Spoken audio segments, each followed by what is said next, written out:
Hello everyone, welcome to back my channel. I hope everyone is having a wonderful day. Before starting the video, please go ahead and hit the subscribe button. Kyle shows Claire into the Abbott manse. She's gobsmacked as she walks from the foyer into the living room and tells Jack how great it looks. He says his wife deserves all the credit for that. They agree it still feels like home. Claire says it's warm, welcoming, and homey. "Can't you see us living here?" Kyle promptly asks her. Taken aback, his girlfriend asks if he's serious. He admits his mom has been gently pushing for them to move in, so he thought he would throw it out there.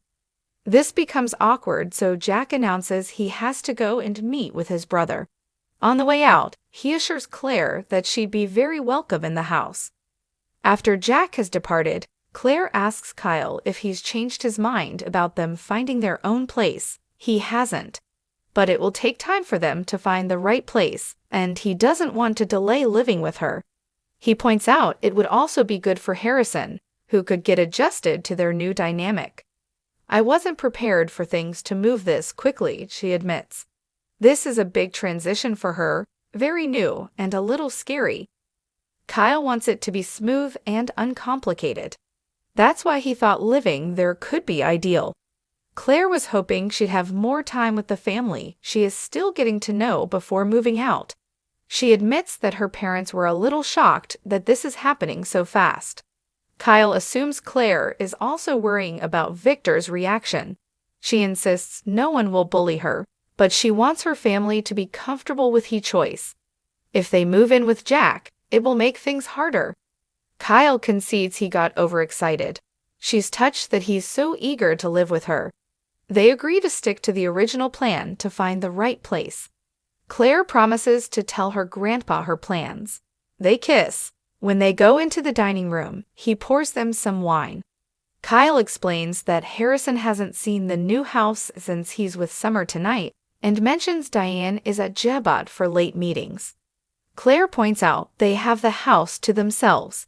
He puts down their glasses and they start kissing before running up the stairs.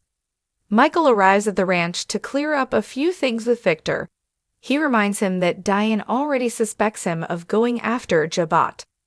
The lawyer explains that Matheson, the spy they placed at Jabot, is giving off weird vibes. His boss asks when he got into vibing. Michael explains that Matheson dropped off the radar for a while, but then came back, deeply apologetic, and claimed he'd had the flu. When he told his story, his voice was shaky and he sounded scripted. Michael's other spies told him Matheson was never out sick. The lawyer suspects that someone could have turned him. That makes sense to Victor. It would explain why Jack was so giddy when he saw him the other day. He doesn't think Kyle was involved and says he's going to be in so much trouble he won't know what hit him. When Michael wonders what that means, his boss hints that Kyle is going to have a mess to clean up. Michael complains that he's still keeping him in the dark, which makes it hard for him to do his job. Victor admits that he still doesn't trust him. That sets Michael off.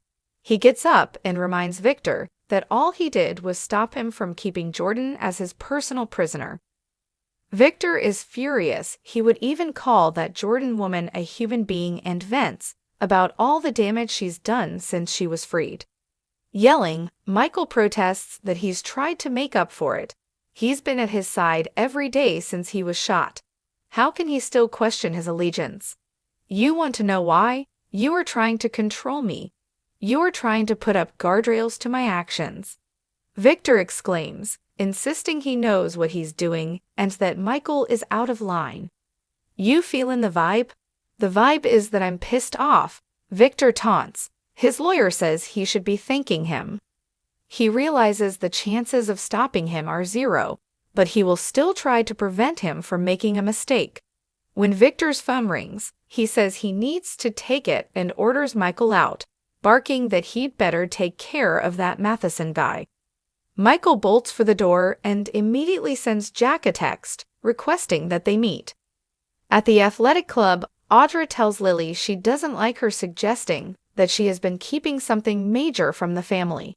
She's been doing her best to atone for her deviations. Lily accuses her of trying to steal the company out from under them. If she's out to make amends, she has a lot further to go. Audra suspects that she's trying to push her buttons to make her act out and cause a scene. Then she could go to Nate and tell him all about his crazy girlfriend.